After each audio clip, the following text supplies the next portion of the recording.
right, Brian, the man, the myth, the legend, Bernie. So we you interviewed me, so now it's my turn to interview you, and we will do our best to keep on track here. Because this could go on forever if we let it. But so me and you talked about email marketing and list building and all that stuff, but now we're going to be flipping the script and taking it another direction, which is just as important, especially as people start getting more books out and they're ready to start diving into paid advertising and stuff like that, which is where you come in with your expertise. So just real quick, because I get this question all the time, so I'm going to make this the first question I ask you is, should every author be doing paid advertising? Or, and I think I know the answer to this, is there a certain point where it becomes necessary, but before that, you should probably just, not dive into it? Yeah, so if we're talking about fiction, I think there is a point where you should not consider ads yet, and then when you can start doing ads. I think the number one aspect here is having your numbers dialed in, because ads is especially, I mean, if you're outsourcing them on the one hand, but also even if you're doing them yourself, they are going to cost money. And so you really need to know how much you're making for each sale. And when I say that, I mean how much you're making in total, because a lot of people don't realize that if you make one sale, but you've got four books, then you might be making four sales in reality. And so that is the whole read through and sell through kind of calculation. And when I say that you need to have your numbers right, that's exactly what I mean. Because if you know that out of every 10 people, five people, which would be great, go on to read all five books, then you know how much you can bid, you know how much you can invest.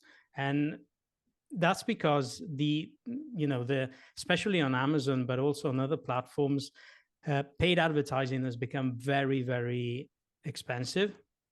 It's not impossible, but it is more expensive even than it was a year ago, and it's not going to get cheaper. So you really need to factor that in and have a look at your budget and have a look at what you can spend. And that's the reason why a lot of beginner authors, I don't recommend they do ads, because they are typically in a position where they can't invest that much into promoting their books. That being said, I do recommend you start playing around with the ads a little bit, and you can do that. I mean, we can go deeper into this if you want, but you can start with a very, very small budget of like $2 a day, and that's really done not specifically to sell more books or to make your book blow up in sales, but it's more of a learning kind of tool, because it is something that you will have to deal with sooner or later if you're in this for the long term. And so if you start with a low budget, you can start seeing how the bidding algorithm works and how an ad is created and things like that. And when you will come to the point where you can outsource the ads, then it is always better when you outsource, but you know how things are done, because obviously you can give directions to the person you outsource to, and all kinds of things. But I think we are at a point now where you really need to think about your budget, and it's not super, super recommended for beginner authors in fiction. Yeah, in which I knew that. I don't do ads currently, but like me and you obviously have had this conversation multiple times behind the scenes. So like in terms of, you don't recommend it for beginning authors, like what does that mean? Does that mean like if you only have one book or two books, you shouldn't start in terms of like actually diving full-fledged into them? Like you said, you can test with a really low budget, or is it like there's a hard number of books that you should have? And I know a lot of stuff goes into this, like everything else has to be optimized and in place. Like you still have to have the right cover for your genre, a good book, a good description, good reviews and stuff like that. But like you had mentioned this on our interview when you were interviewing me about email marketing, and we touched a little bit on ads, is you've yet to see anybody that at least comes to you for ads, and probably just in general, where they're making a profit on one book. So like what is like the minimum number of books you should have as a fiction author, assuming it's in a series, before it would make sense for that person to be like, okay, not just testing, but let's go into a budget where like I'm hoping to see some ROI that's positive. Yeah, I would say on average, and like you said, there's a lot of stuff that comes into it and there's a lot of variables, but I would say 3 books is around the time where you can sort of start scaling ads a little bit more, especially because when you get to 3 books or 4 more, then you will probably start discounting book one because you want people to come in. So that's another calculation that you have to make is, my book until yesterday, book one was 4.99, it's now 99. How does that change in terms of my overall sort of revenue per sale, they call it? So if 3 books are, even factoring in the fact that the book one is going to be cheaper, if it still makes sense to your budget to add the ads into the equation, then yes. But typically, like I said, for fiction, I've seen 3 books or more be the sort of starting point. Okay, yeah, that makes sense because it's like, and having a series is so important because it's hard. I feel like it would be really hard, even if you had 10 books, but they were all standalones. Like, if there's no like actual like logical read through, like it would be tough to be running ads to a standalone and hoping people read the next 9 standalones, right? So like that's where, as fiction authors, and I even see this in nonfiction, but like series are so important. And I think that's why it's becoming more prevalent in nonfiction because they see like, oh, I've mentioned a topic. Let's just turn this into a series because I want people to keep reading through it to make sense. So like for fiction, we had this conversation on our interview as well as like there's the chronological series where it's like book one ties into book two, ties into book three. And there's also just like the character driven series where it's like book one ties up whatever, the second book, same character, different set of problems. So people can come in at different areas and it still makes sense. But like, should you still be advertising to book one, even if it's not chronological because you want the amount of read through? Or if it's just character driven and it doesn't matter where they jump in, you can just point the ads to any book? Like, well, what's your experience with that for in terms of it being the most benefit? Yeah, well, it depends, but in my experience, like you said, there's 2 types of series. One is like chronological, and one is more like the James Bond kind of model where it's always the same character, and that's technically a series. So, um, what I've seen is a lot of people with chronological series tend to focus all the firepower on book one, and when you look at their ads dashboard, it looks horrific because there's a lot of spend, but not much sales. And that's because the sales alone from the ads might not be a lot. And especially if book one is discounted, but the real sales are coming in with book two, book three, and book four. And that's why it's so important to know your read through, even though they might be losing money. And that's actually a strategy, having book one as a loss leader is advertising, putting all your advertising money on book one and then calculating the profit on every sale of every book in that series. What you can do if you have the sort of James Bond or Jack Reacher model is you can start advertising every single book. Again, that's a problem of budget. Do you have enough budget that can allow that? But also it might be beneficial in terms of retargeting. So, just a little aside here, retargeting on Amazon doesn't exist. You don't have retargeting ads like you have on Facebook. But, if you sort of have your readers that your keywords and your categories resonate well for book one, then what you can do is use the same for book two. Or what you can do in a more granular way is try to at least focus ads of book one on book two, sort of cross targeting with your own keywords like your name and the titles of your books. It's very sort of rudimentary retargeting, but that can work especially with the Jack Reacher model. If I am on book three and maybe I didn't know that book four just came out, then running ads to book three with book four, then it's going to be beneficial and things like that. Like I said, in Amazon is very sort of rudimentary. What you can do a little bit better is, I mean, Facebook is the best one, obviously. But BookBub ads, for example, you can do that because you would know that people have clicked on one of your BookBub ads in the emails, and then what you can do is retarget that sort of audience and then show the ad to them. So again, there's a lot of things that need to be thought about when you start ads, because there's a lot of variables, and so it is boring when you start. Even like calculating the read through and the sell through is very boring, I will admit, but it's very, very, I think it's essential, because if you want to make a profit, that's the only way for fiction.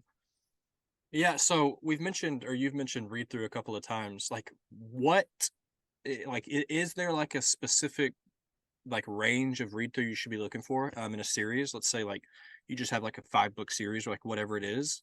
Yeah. Is there like does read through from do you calculate read through from book 1 to book 2 and then book 2 to book 3 and so on, and then the whole read through for and like what numbers or like what percentages should those be in terms of looking at being, relatively successful with your ads and stuff like that?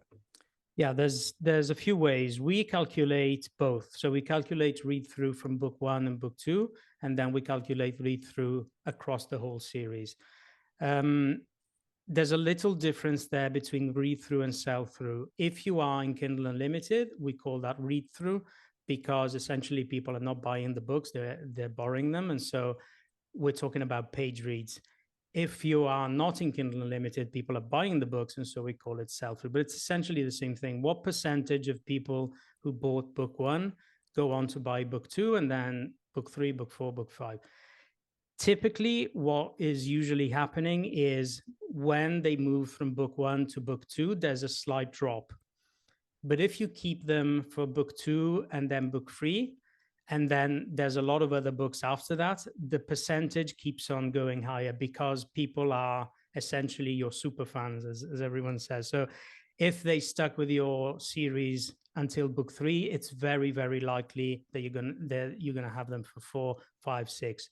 If you have a super, super long series, it might not be so easy, because it's not easy to to maintain a reader for 12 or 13 books, but it's usually like that. I mean, read through between book 5 and 6 in some cases are as high as 90%, whereas read through for the same author between 1 and 2 might be 40%, because it's the first book, people don't know the author, they might not like it, and things like that. So that's why we really need to know how much a sale is really worth for you before you start the advertising.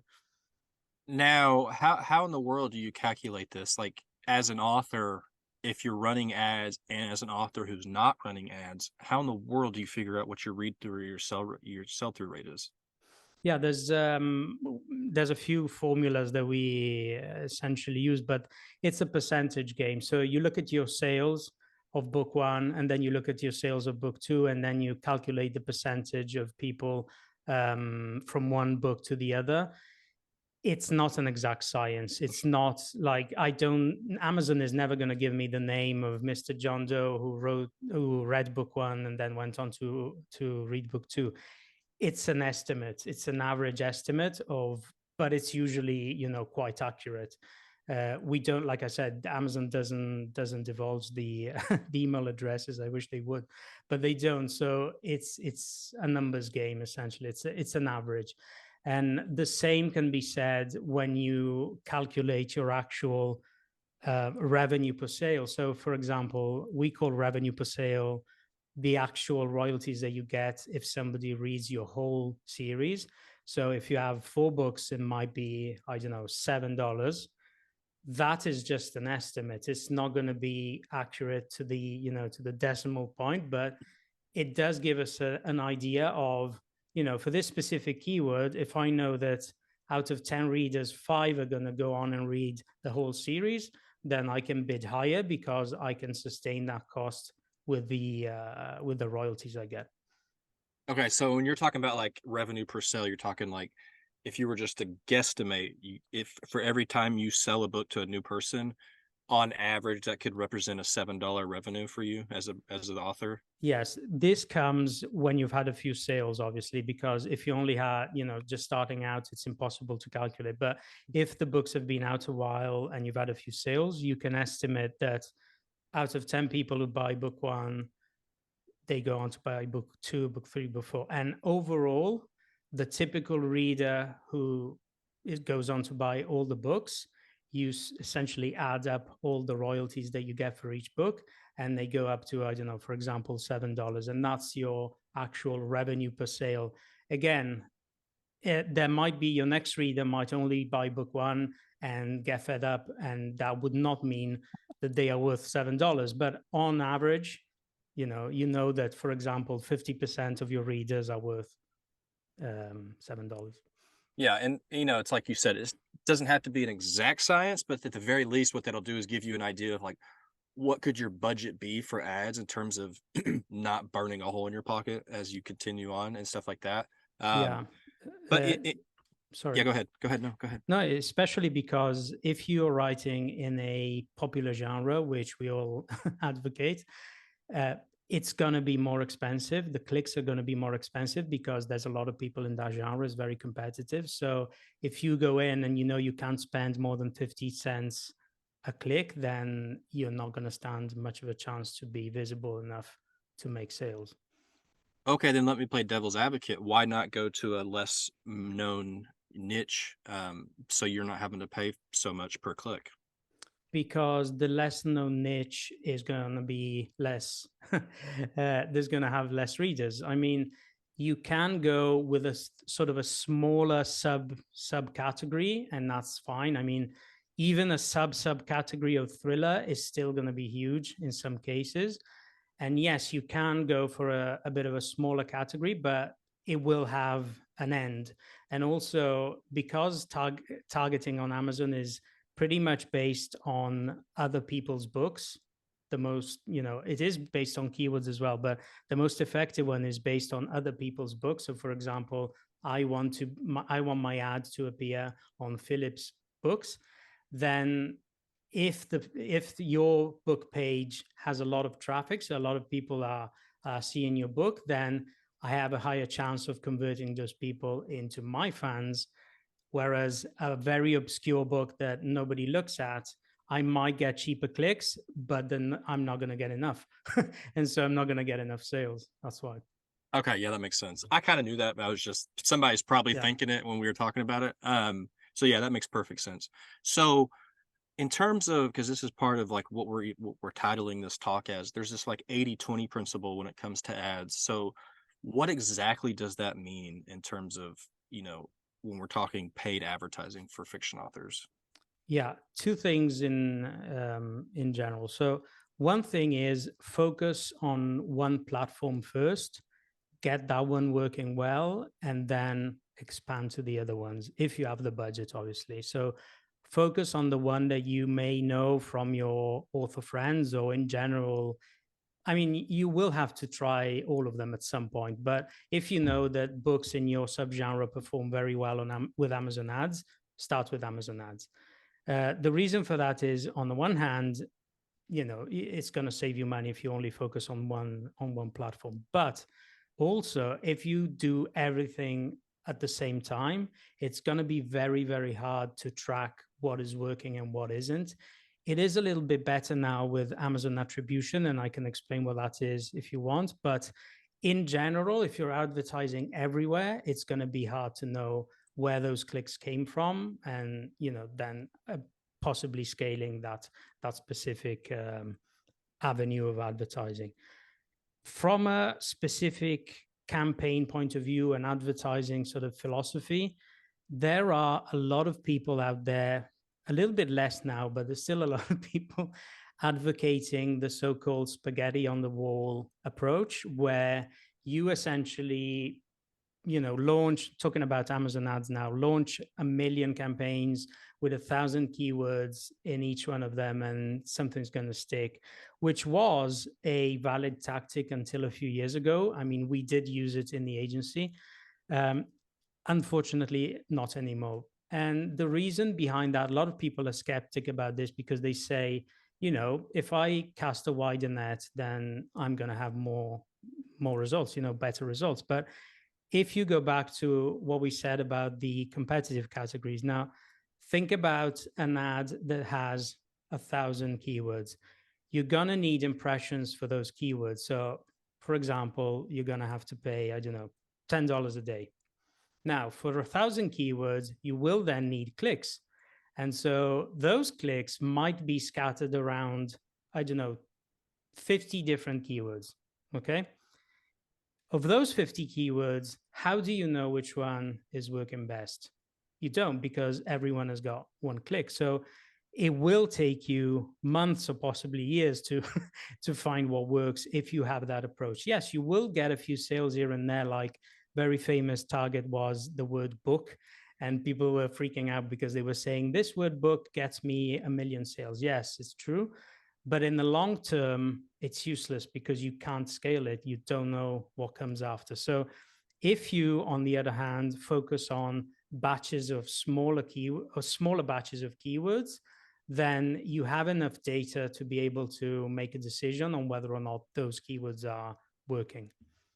Well, how and that does make sense. Yeah. So how long are you testing these smaller batches? Is this like a weekly thing? Is this a daily thing? Like how, Yeah, it depends on both your budget and on your platform in general. I usually tend to think as 10 clicks is usually my threshold, so, or cutoff point. When I see a keyword that has gotten 10 clicks but no sales, no page reads, for example, I cut it.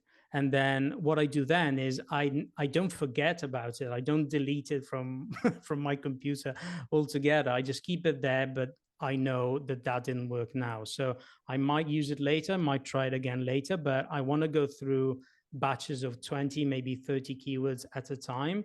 And the idea there is giving every keyword a chance of proving itself.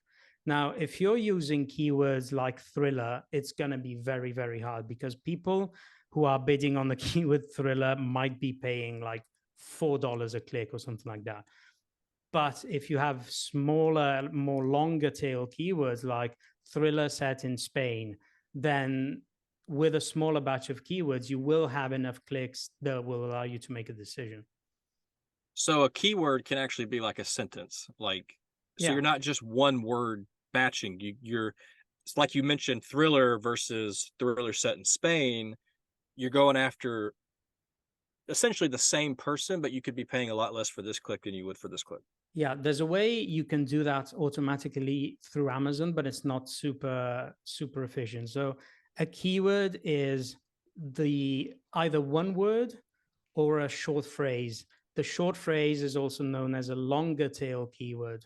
So thriller is the seed keyword, they call it, and thriller set in Spain is a bit of a longer tail keyword, but it's still a keyword. So what I input in the keyword field is my keyword. If I want to let Amazon do this, you have some, they have some choices that you can make. For example, target broad match, phrase match, exact match. And if you tried Amazon, I'm sure you've seen these. But if you do it yourself, I still think it's the best way. Yes, there is a place where you have to use those targeting options, but if you know that, for example, your best competitor, one of his best keywords is thriller set in Spain, then I would go for it. Okay, yeah, that makes sense. Okay, so you mentioned, and I was going to ask this, but I didn't want to forget to ask my other questions first. Is because I kind of look at testing your ads, like you said, don't just go at advertise everywhere because then there's no real way of like honing in on what's working and what's not working. So scaling is going to be more difficult. I look at that the same way as I do like people are like, should I publish wide or should I publish exclusive to Amazon?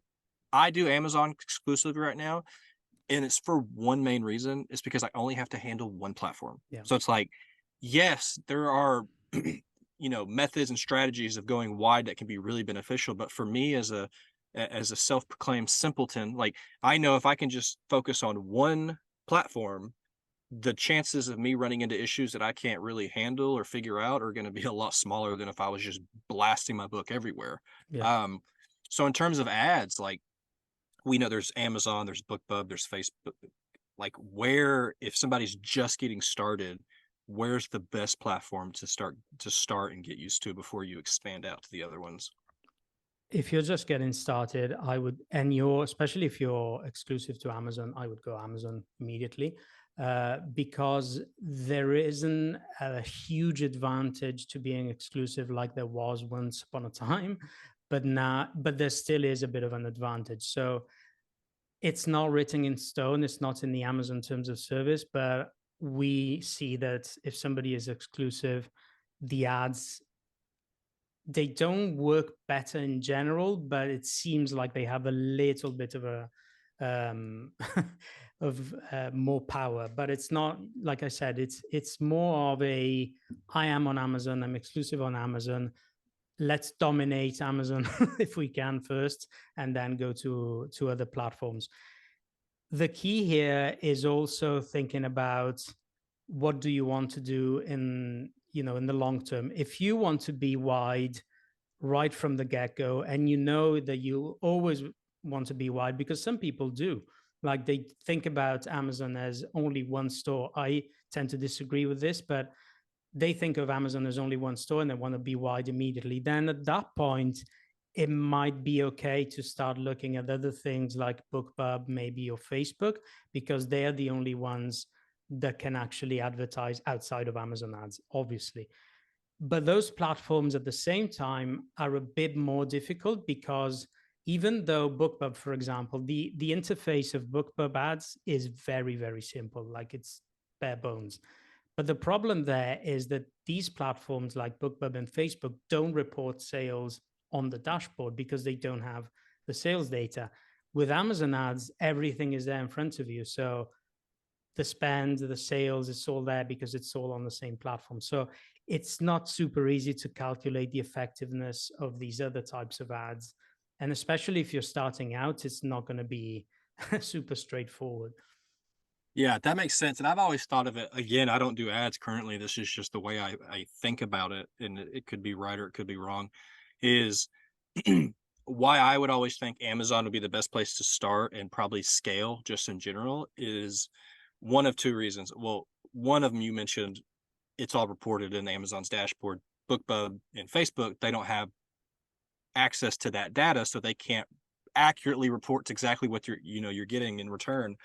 Um, but a big one for me is two of them is Amazon is still the world's largest retailer for books. I mean, it just blows everybody else out of the water. And two, people come to Amazon to shop. When you're running Yeah. ads on Facebook or BookBub, like you're having to pull them off the platform to take them to Amazon versus people seeing your ads inside Amazon. They're already on Amazon, most likely actively looking for something to buy anyways. So to me, the kind of barrier to entry to get those people or at least grab their attention is a lot easier as opposed to trying to pull them off another platform into another website.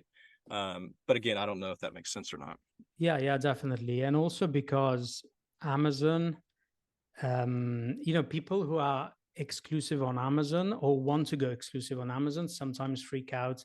And when they have to make this decision, it's always, oh my God, I'm going to be exclusive. Now, you have to remember that on the one hand, it's only for 90 days on a 90-day interval. So if after 3 months you decide it's not for you, you can pull out. But also, you have to remember that exclusivity on Amazon is only for ebooks. So you could have your paperbacks on Kobo, you could have your audiobooks on Shopify, Spotify, or direct, yes, Shopify, direct from your own website. So it's not that big of a deal. Like I said, it doesn't give you that much advantage like it used to, but it does give you a little bit of an advantage. In terms of what you said, being a platform that is already on there, you know, being somebody who's already on there to buy a book, it's absolutely right. And Amazon essentially cares about two things. One is customer experience, and two is sales. So customer experience ideally leading to sales. So you need to think about, what I always say is, rather than the hero's journey, the reader's journey. So when somebody advertises, especially for us that we do it for other people, you kind of detach yourselves from the actual book and you look at things outside of their context. But if you look at things as a reader would, then I think it makes life easier when you're advertising. So, for example, when you're analyzing the data, you see that you've got a lot of clicks, but you haven't got enough sales. So, think of it from a reader's perspective. They went to Amazon, they saw your ad, they clicked on it, but they didn't make a sale. So, what does that mean? It might mean that your description needs a bit of work or things like that. All of that to say, yes, I am on Amazon, I am exclusive, but that gives me an advantage of saying people are there. And also in terms of the genre, I mean, if I write mermaid romance set in the 17th century, and I know that all my competitors are exclusive to Amazon, I don't have much choice because my readership is going to expect my books to be in Kindle Unlimited. So that's another thing to think about. Yeah, that's a good point because there's just so many variation or factors to consider when it comes to just not just ads, just everything in general when it comes to being an author, especially a fiction author. Um, but I have, in terms of specifically ads, and we're talking like ROI, which is just your return on your investment, or your ROAS, your return on ad spend. Like, is there a certain number as an author for a fiction author, considering they have a series, they have enough books, they're making money, and they have everything else in place? Like, is there a is there a number that that person should be looking for in terms of one, it's profitable and they're making money, and two, they know it's time for them to start scaling up?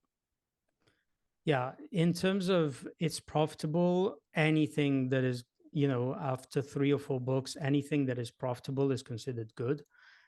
Because in crowded genres, it's so hard to be profitable that uh, each time you're profitable is considered good. If you're having big margins of profitability, then it is a very, very good indication that you are ready to scale. Um, Scaling is another whole story because it's a very, very hard thing on Amazon. Um, there's no set number. I mean, I could have a 0.5% return on investment and I would be okay. If I'm starting out, if I already have everything in place and I say, I'm not losing money, I'm not breaking even, I'm making a bit of money. If you then have 10 books and you're still making 0.5%, then might be something wrong because in theory, everything is in place for you to be more profitable, but you're not. So what can be optimized? What can you do in that case?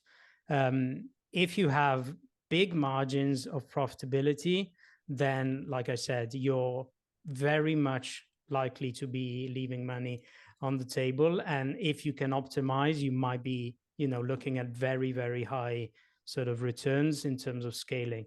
Like I said, scaling is not easy by any means. And I always wonder this, even like I know it's a sort of a naive thought to have, but I always wonder why doesn't Amazon make it easier for us? Because we are making sales for people, and people who advertise are looking to scale and make more sales to Amazon. So it's not easy. And I think the reason for that is it can be just down to increasing your budget because the algorithm is still isn't smart enough to know if somebody increases the budget to still be able to place your ad in the correct places. And that would hurt the customer experience, which we know Amazon cares about.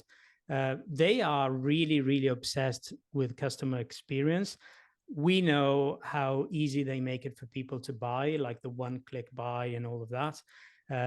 The fast delivery times with Prime and things like that, but also in the books world, they calculate. I don't know. Somebody told me something like 2 or 3 thousand data points for each session somebody has on the Kindle store, so they actually know where your mouse cursor went after I clicked on buy. It's pretty scary stuff. But if a book is appearing in your ads, so Brian Bernie's book is appearing on your book's page, but nobody clicks on it, then even though you're going to triple or quadruple your budget, Amazon is still not going to show your book because it's not converting, it's not generating clicks.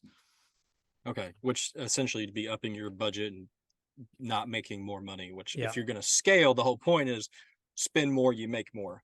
Um, so one last question I have, and this is from specific examples of working with authors one on one. And I've asked you this question before, but I'm asking you again. Is like, if somebody was going to get started for the first time, what is like, if you were going to say, okay, yeah, you could start actually testing out ads, and let's see if we could start making a profit, not just testing a couple dollars a day just to get used to it, but we're talking like, all right, you've got these things in place where now you can actually spend a little bit more than you typically would for testing just to see what kind of ROI we get back. So I'm talking like, how many books should these people have? Does it matter if they have, does the number of reviews matter? Does the quality of reviews matter? Like, what kind of bare bones aspects need to be in place before it's like, okay, yeah, this is a good time to go?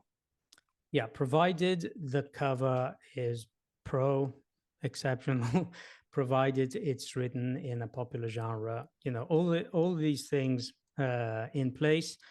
I would say 3 books in a series, at least a double digit number of reviews.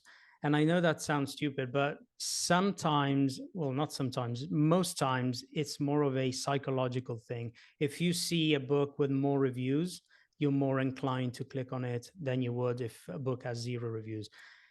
Ads do have reviews do have a lot of weight in terms of how the ads perform, because it's one of the only points of data that Amazon shows as an ad. So you don't have to create any graphic on Amazon ads. Amazon does everything for you. And what they do is they pull your cover, they pull the title, they pull the price, and they pull the reviews. So only those elements are visible to somebody browsing. So the reviews are very, very important. I would say 10 plus, and obviously good reviews because the star rating can be seen. But I would say 10 plus, the more the better. In terms of budget, I would suggest starting with around $10 a day.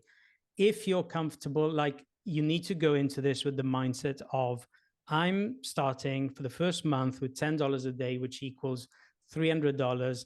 If I lose all of them, if I lose $300, it's not going to put me in a difficult situation. So if you come to it with this mindset, with the mindset of, okay, I lost them, I've learned about data and it's not for me right now, even though a month is a bit of a short period, but you need to think about it like that.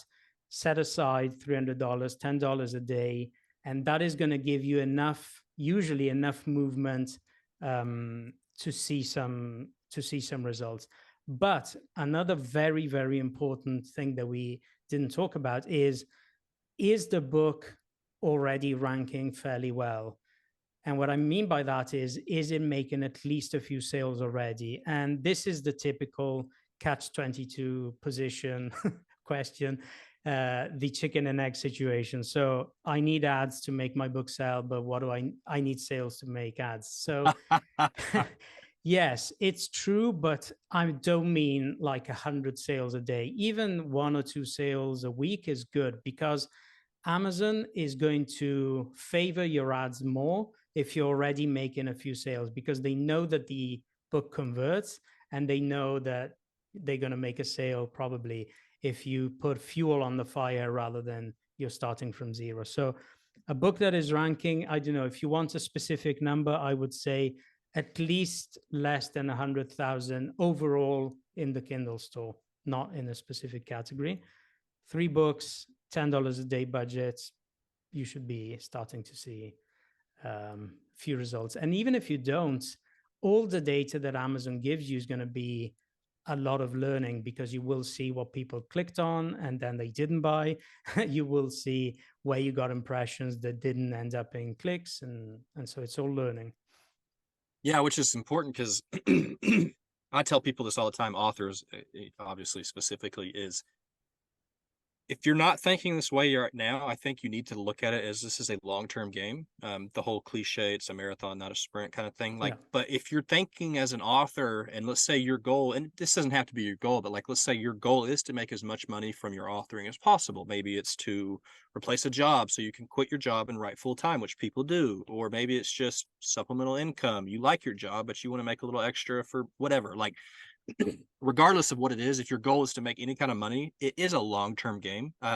So like your point to, the ads and the information you get back in your ads dashboard, it's like, even if it's not killing it from the start, it's probably not going to, and like it's not doing what you wanted it to do. Like you can use those metrics and numbers and things like that to get an idea of what you need to improve on, adjust with, put more emphasis on stuff like that. Because you know, I I would venture to guess that the top authors on Amazon, people who are running ads successfully, making money and stuff like that, like it's not they wrote their books, they put everything up, they started running ads, and they never changed anything. Like it's No. gonna be a learning experience and an ever evolving game. Yeah, and also, I have countless, like thousands of keywords that we've run and that didn't work, and they might have had like 50 clicks and no sale at all. And so, if the keyword is specific enough, then it's going to tell you something like mermaid romance set in Spain doesn't get any clicks. Why is that? No, Amazon used to be very secretive when it comes to reporting. You used to basically not have any type of in-depth report, unlike Facebook, which is very good. But now they're getting much better. Now we can sort of tell, what search term people typed into Amazon that triggered your ad. We can, have percentages of when your keyword appeared at the top of the search. We've got a lot of things that we can play around with. And especially with automatic ads, people say, "Oh, I'm just going to run." They publish today. I'm going to run an automatic campaign, and that's it. That's essentially useless because the automatic campaigns, so the algorithm uses the data it has about that book to run the automatic campaign. And if you just publish this morning, the data is going to be zero, and whatever you get is going to be just Amazon trying and trying and trying until it gets to the point where, but that might take you a very long time. So if the book has been out for 2 years and you've published 4 books and you want to start an automatic campaign, that is a very good idea on the other hand, because Amazon does have a lot of data. And now we have the reporting that tells us what that algorithm thought when they ran the automatic campaign. And so that's a very good starting point, for example. Okay, yeah, that makes a lot of sense. And a lot of people probably don't think of it that way. So it's like they may not just know any better, Yeah. which is okay. If you don't know, you don't know, right? Okay, I don't think I have any other questions for you. I'm tired of talking to you. So is there any Tired of ads. for anybody who's me and Brian have been talking to each other every day for over a year now, so we are sick of each other. Is there anything else that you want to mention, reiterate, something maybe we didn't touch on that you think's important before we hop off here and you can leave me alone for a couple weeks? Yes, definitely. And that's the answer to leave you alone for me. No, definitely something is don't be freaked out about the amount of information, about the amount of platforms out there and things like that. Do a bit of networking and see what is working for your fellow authors in your genre, and then at least try with a minimum budget and see if you understand the platform, if you understand the dashboard. It's not going to make a big dent in the universe, most likely, neither in a good way or a bad way. It's going to make a dent in your learning though, because you will get more familiar with the cost per click model and things like that. The underlying philosophy is always the same throughout all the ads platforms.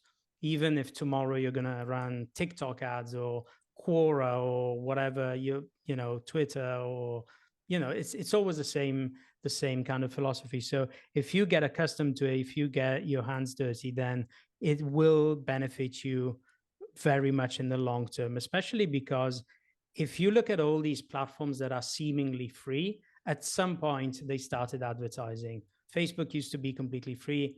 Now they do ads. Quora, for example, used to be completely free. You can run ads. And it's going to come into every single platform at some point. So if you're better equipped, then you're going to have a better chance of standing out. Yeah, that makes sense. And I look at ads the way I look at most things. If you're thinking long term, so let's just kind of fast forward into the future and you're scaling at this point. So I do this with email, I do this with my writing, I do this with my business side of things, even stuff we're working on. Like simplicity is what scales. So like if you get the basics done and you get those figured out and you know what works, and then you just keep it as simple but effective as possible. Like it doesn't have to have all these crazy bells and whistles and Yeah. fancy, whatever. Like if you're looking to make something work effectively now and to be able to scale that, I always think of keeping it as simple as possible is probably the best route to go. Yeah, even for accounts that have many, many books, I've seen people who come to us and they've been running ads, even nonfiction, like books about how to do certain things, and they've got 30 of them or 40 of them. The best sort of maintained dashboards are the simplest ones, because the idea of scaling is a bit of sort of a funnel in reverse. So you want to scale as much as possible, so you want to put your book out there as much as possible, but the way you do that is getting laser focused as possible. And the ideal campaign only has one keyword in it.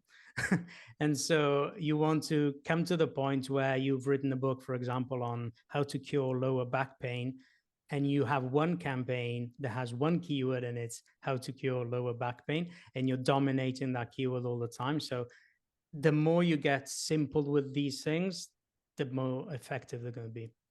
Yeah. Yeah. Well said, man. All right. I don't have any more questions for you. I can't do this anymore. Yeah, this is fun. Interviewing each other like we I mentioned in the enjoy other one. talking about ads. I don't know about you, but I enjoy it. I did. I mean, I don't know much about ads except for what me and you talk about, but I am interested in um kind of delving into it more seriously in the Now, future. do you want to stay for another hour? No thanks. Okay. But I know who I'm going to for help, whether Cool. you like it or not. But yeah, man, I appreciate it. I know it's getting later over there for you, so yeah, we'll stop it right there.